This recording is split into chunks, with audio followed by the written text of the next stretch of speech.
RN31400.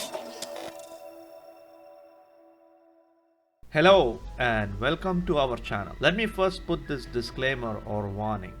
By removing all the components like I'm going to show in this video, I'm essentially resetting the device to its factory settings.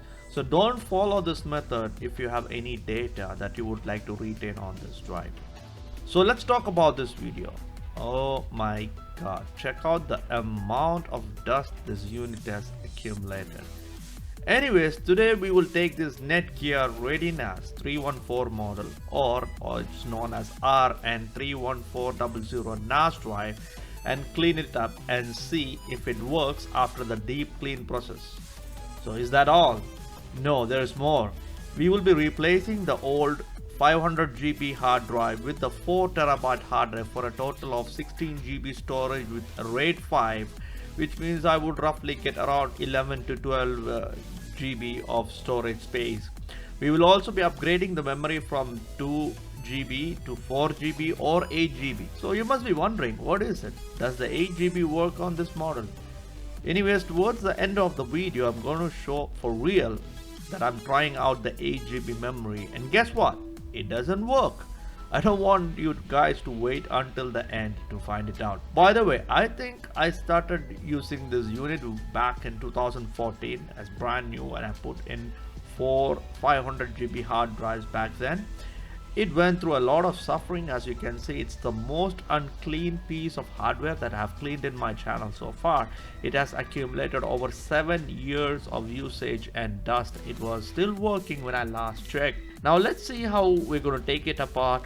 So watch and enjoy, and let me start the process of taking it apart. Before you start following my actions, I strongly suggest you watch the whole video at least once. The process is pretty straightforward. There are no complications or things you have to worry about. However, I'm not sure about your capabilities when it comes to taking apart electronic devices. First of all, I'm pretty sure you will lose your warranty if you do what I'm doing right now. I know this is an old device which is no more in production, so almost everyone would have completed their warranty period. So watch this process once and then follow my video when you actually go through the process as a guide. Best of luck to all of us. I believe if you remove the BIOS battery and replace the drives like I did in the video, you will lose all the data, the configurations and settings. So you might not want to remove the battery if you prefer only to clean the unit. In such cases, do not apply any liquid to any of the electronic circuit to avoid short circuit and damage to the motherboard. Now consider this as a disclaimer that I have already said before. Don't do this if you are not sure.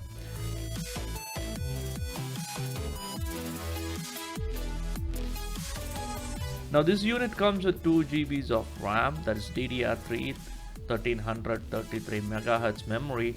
As shown in the video, I was able to actually make a 4 GB 1600 MHz low voltage memory work just fine on this model. However, the 8 GB memory of the same type did not work. See, I'm going to use a few different type of Star or Phillips screwdrivers. At one point, I'm going to use a long screwdriver to access a certain kind of screw which is actually used on the front bezel. I'm also using a lot of ethyl alcohol, WD-40, thermal paste, a lot of lint-free tissue, and as an assortment of brushes that I typically use. And I use an ice cube tray so that I can sort all the screws. Later on you will see that I use this tray as my temporary storage of the ethyl alcohol, and also apply alcohol on the screws to dilute any dust or rust that might have accumulated on them. And sorry, due to a recent accident you can see a lot of scars on my hand. I'm really sorry about that. I didn't know it would show up so clearly in the video.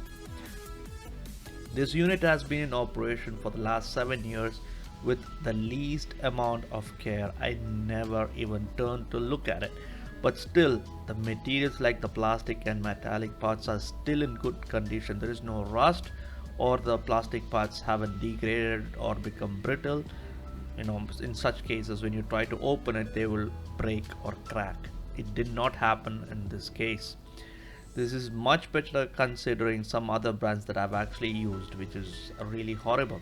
I'm truly impressed about the build quality of this product. I'm not just praising, you can see in the video how it looks like by the end of it. Now the whole process took me almost 7 hours, including the breaks. The detailed cleaning is not fully covered in the video to make this video as short as possible.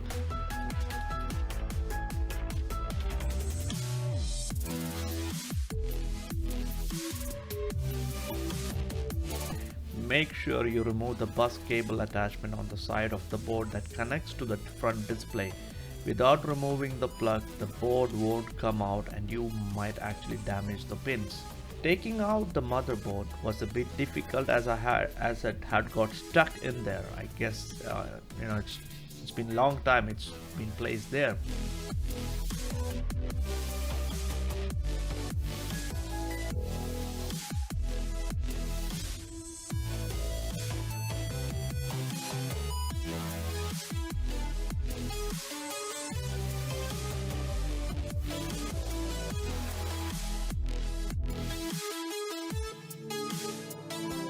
I'm not sure if you need to reapply the thermal paste. In my case, it was a thermal sticker that was used by the OEM, the heatsink, on the heatsink, and it got really dried up a long time ago. Removing the black front bezel or front panel is a bit tricky, as removing the screws require a long screwdriver, something that you might not have in handy. It's equally difficult to put them back during the reassembly, and it's almost impossible to put them back without a decent magnetic screwdriver.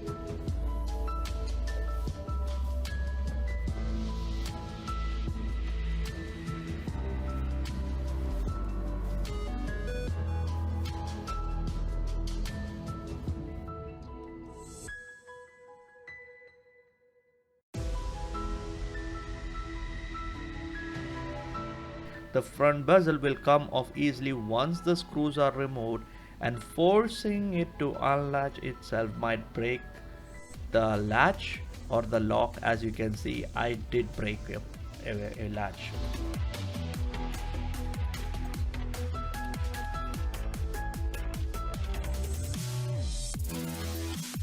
The display is glued to the front bezel to make sure it's flush mounted and stuck to the glass panel, and also to avoid dust from settling in between the glass and the screen.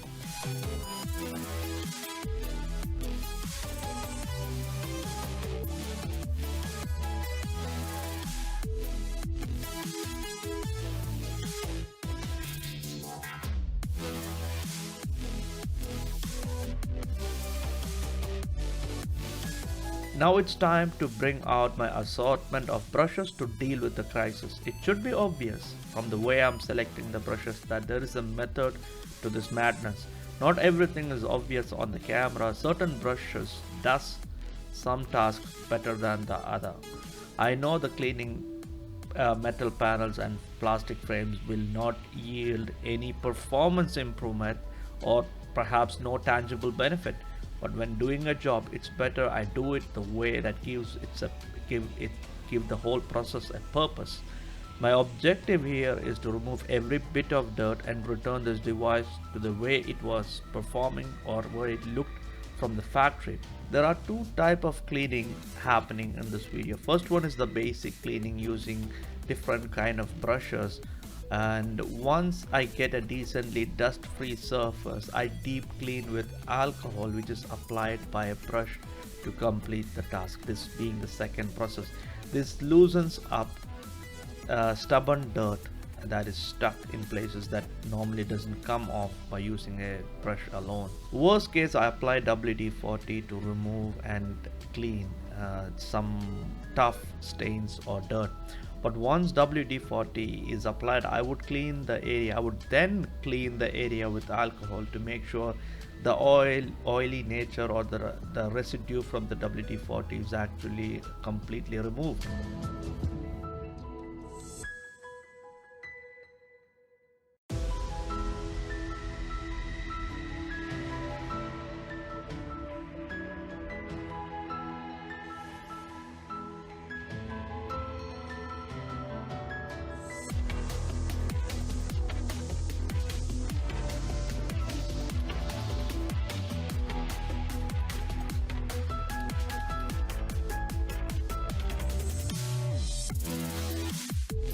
Under normal circumstances, I would have pressure washed the front bezel, but for the sake of keeping it simple, I avoided that in this video.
Clearing the fan or cleaning the fan is a must. Take your own time to clean every inch of the fan. Also make sure the moving parts are dust free. Typically when you remove the dirt and dust from the fin and surrounding areas, the dirt then settles in between the coil gap, which I am cleaning towards the end. Make sure you do the same.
Fortunately and unfortunately, the whole video part where I am actually deep cleaning the motherboard with ethyl alcohol is completely missing.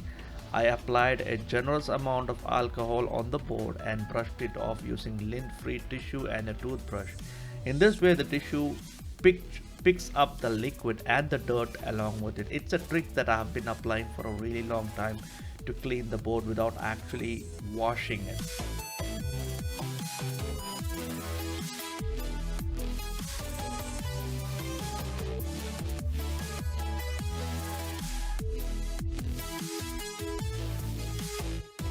To remove it, I have to apply WD-40, soak it till it loosens up.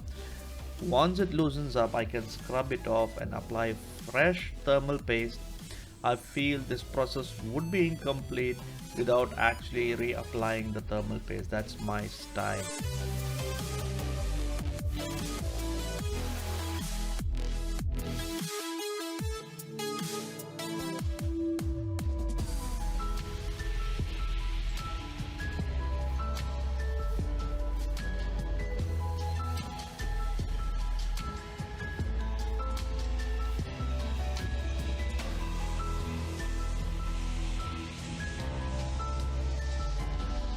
WD-40 is your best friend.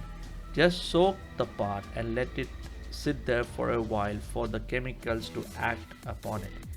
As mentioned, I'm going to remove the CMOS or the BIOS battery as I will be deep cleaning the board using alcohol.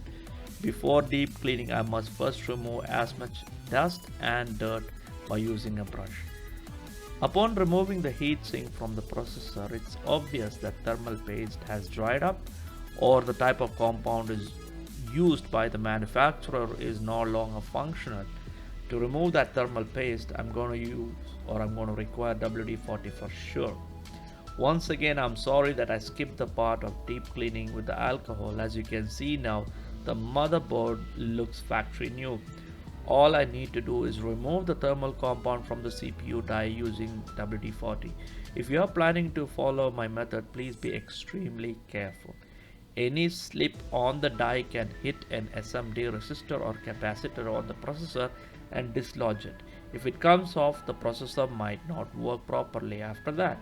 Over the years, I've done this 1,000 times on different processors and got used to this task.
If you're planning to use a screwdriver on the heatsink, make sure you are gentle and do not want to cause deep scar on the heatsink, especially on the center where the heatsink touches the CPU die.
Normally I would replace the CMOS battery, but later on while checking I found that the battery still holds the charge, so no need to waste it for now.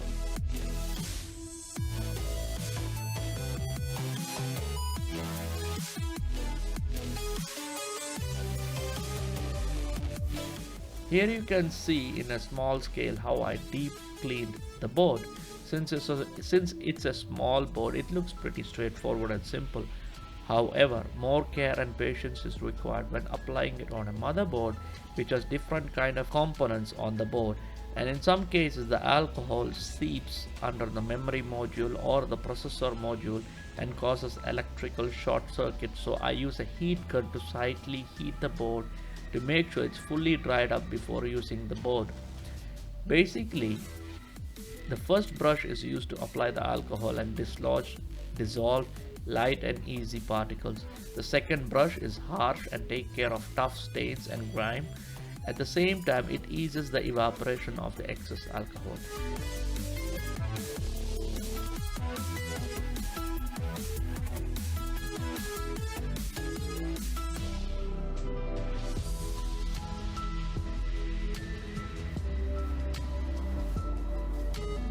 The third brushing with the tissue removes the alcohol and dirt, more like clean wipe, but more detailed, and everything looks clean, completely clean.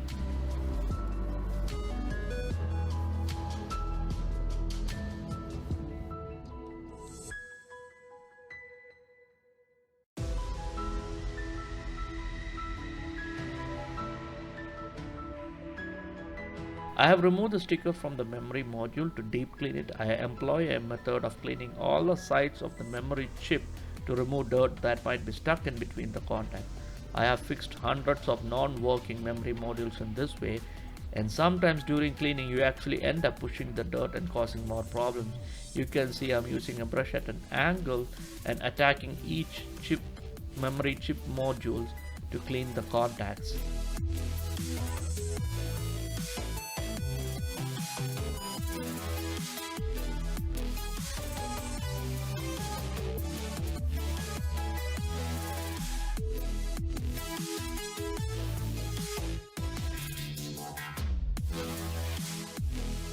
You don't need to do this step, but I'm not satisfied until I clean my fan with alcohol and make it clean and spanking new.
For the bezels, I should have gone with pressure wash and soap water.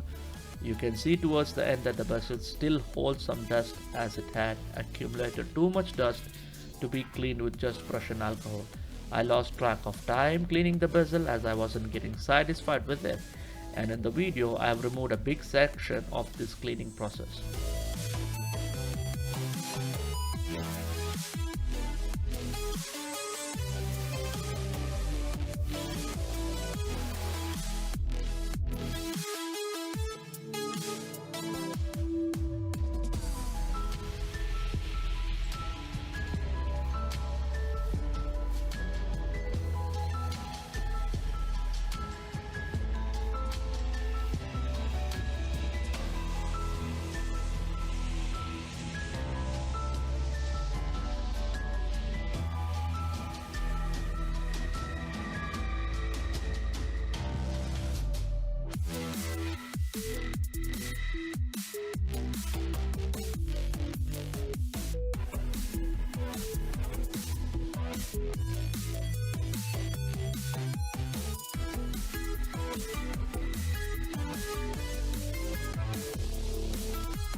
It's time to put everything back and hope it works. I had to rearrange the video as I had made a mistake on installing the motherboard into the frame before screwing in the front bezel. I have corrected this in the video here by reorganizing the video to the correct way. It's a network attached storage with an Intel Atom D2701 dual core processor running at 2.1 GHz. It has a 2 GB RAM, a flash memory of 128 MB, and the Netgear ReadyNAS OS operating system as far as I remember. Now we need this device to be fully operational because we have tons of YouTube videos to be created, to be edited. Videos have been recorded from the phones or the cameras that need to be stored. Now I do a ton of gaming related videos that needs to be stored. Our existing storage is completely exhausted and we need better storage. This unit comes with a dual gigabit network port which should give us the bandwidth for storing and playing back the videos. We will store the hard drive images of our pre-built gaming PC operating system and game drive also on this one, so it's easily retrievable when I want to set up one of the machines. And this unit will be the core of our business, so we really decided to make the best out of this age-old unit.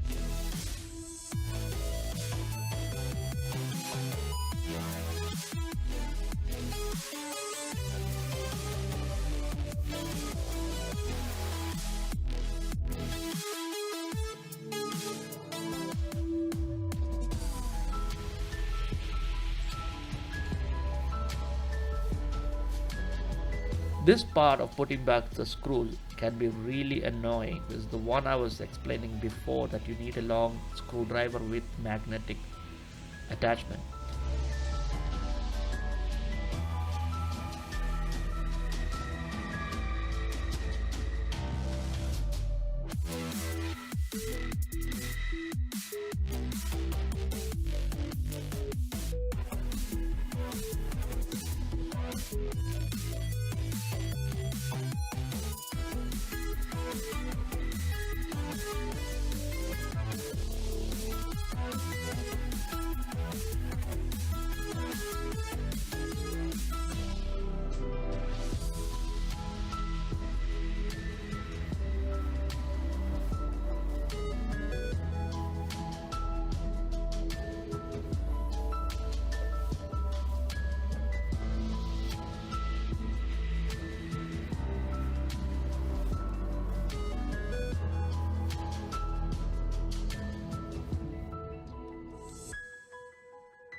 Don't forget to connect the fan to the back plate.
In this part, I'm using the 2 GB RAM module that came with the system. I just want to set up the whole unit, test it if it's working fine, Then I will experiment with the other RAM modules. As I know the 2 GB was working fine, I will proceed in this way to assemble the whole setup.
So as you can see, the assembly is complete.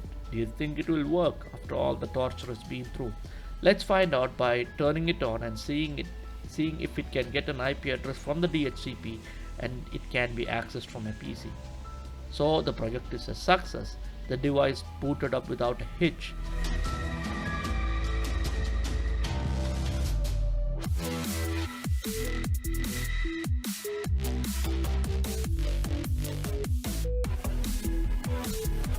Now I need to try the 8 GB and the 4 GB memory upgrade and then install the new 4 TB hard drives.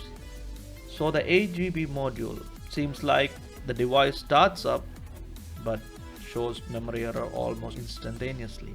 That's awesome, no time wasted. I also tried another 8 GB module for the same result. It didn't work. The 4 GB works and thus was finalized to the 4 GB module, and it's been working on that module flawlessly.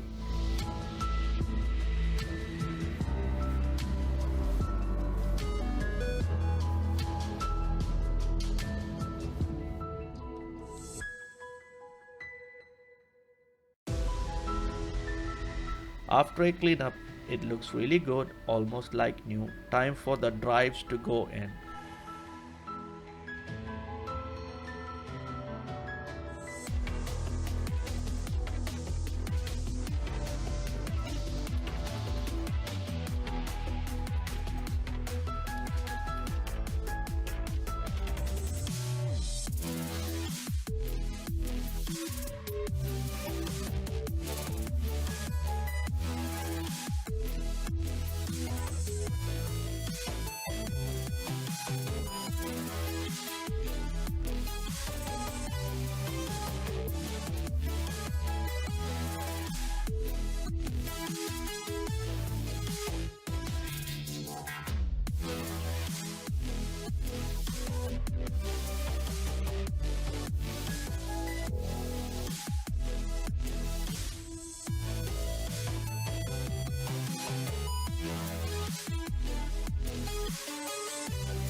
You can see the system detects the 4 TB drives almost instantaneously, and that's really good.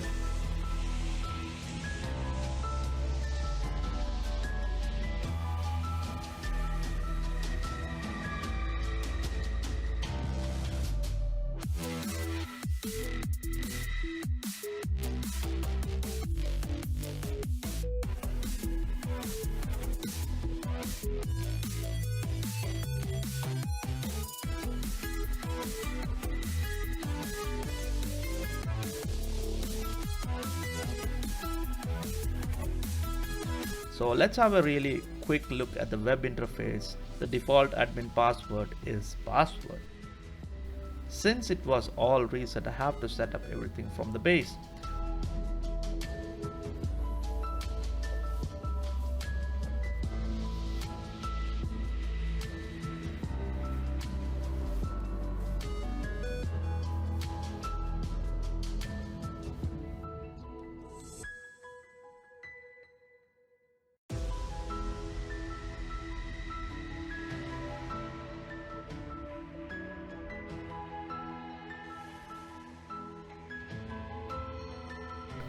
I have used 4TB drives and I'm going to set up RAID 5 on the drive.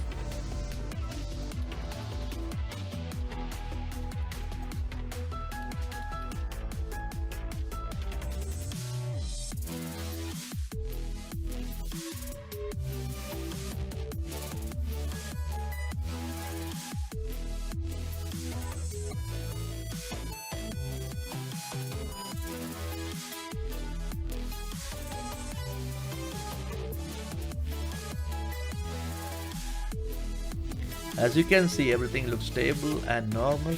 I'm glad it worked just fine.